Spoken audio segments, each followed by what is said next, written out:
ఏంటి సార్ పులివెందుల గురించి అందరూ ఐరే చాలా డేంజర్ అంటారు కదా, ఎలా ఉందో సార్ మీ ఆలోచన చెప్పండి. అక్కడ ఏదో ఫ్యాక్షనిస్టులు అనే వాళ్ళు ఉంటారు. ఆ సిఐడిగా వచ్చినప్పుడు మీరు టేకప్ చేసిన ప్రధాన కేసుల్లో రాష్ట్రంలో ఎస్సీ ఎస్టీ కేసు ఎక్కడ నమోదైనా ఒక ఎస్సీ క్యాండిడేట్ అతను చదువుకున్నాడు, అవతల ఎవడో గెట్టోడు ఉంటాడు, అయ్యా నాకు ఇబ్బంది జరిగిన కేసు పెడితే సరైన సాక్ష్యాధారాలు తీసుకురావడం వల్ల కేసు క్లోజ్ చేస్తామంటున్నారు. మరి దీనివల్ల న్యాయం ఎట్లా జరుగుతుంది సామాన్యుడికి? న్యూసెన్స్ తగ్గుతుంది, మనకి ఆరోపణలు తగ్గుతాయి. ఇప్పుడు వాళ్ళే ఎస్సీలకు అన్యాయం చేస్తూ సామాన్య మానవుడికి పోలీసుతో పనే ఉంటుంది. ఆయన ఇష్టారాజ్యంగా ఆయనే షాడో సీఎం ఉండేవాడు. నేను కూడా ఆయన ఇంటర్వ్యూ చేసినప్పుడు అడిగా, ఆయన చేసిన తప్పు వలన 500-600 జీవితాలు వెనక్కి వెళ్ళిపోయినాయి. ఈ మధ్య మీరు హాట్ టాపిక్ మారిపోయారు. మీ మీద వివాదాస్పదమైన దళితులుగా మా పొరపాటు కూడా ఉంది. ఇట్లా అన్ని వర్గాలకు చెందిన అంబేద్కర్ గారిని కొంతవరకు పరిమితం నాయకులు కూడా చేశారంటారు, మీరేమంటారు?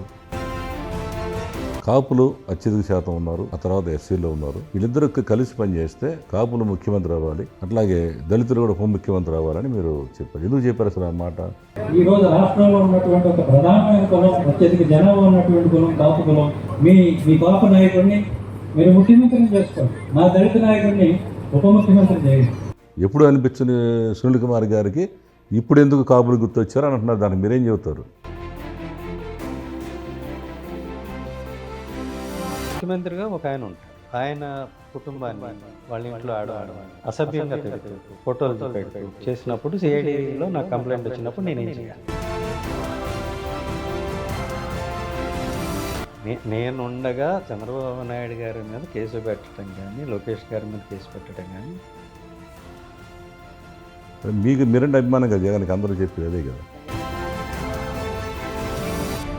పైకి సింపుల్గా కనబడి మంచిగా కనబడి వ్యక్తిగతంగా మీరు కోపం పెట్టుకొని ఎంత పెద్ద లీడర్నైనా మీరు తాట తీసేస్తారంటగా కూర్చోబెట్టి అవసరమైతే కస్టడీలో తీసుకొని ప్రైవేట్ వ్యక్తులను కూడా పెట్టి కొట్టించవేంటి సార్ మీరు? అసలు వ్యక్తిగత కక్షతో మీరు ఏమేం చేస్తారు సునీల్ కుమార్ గారు? మీరు అవసరమైతే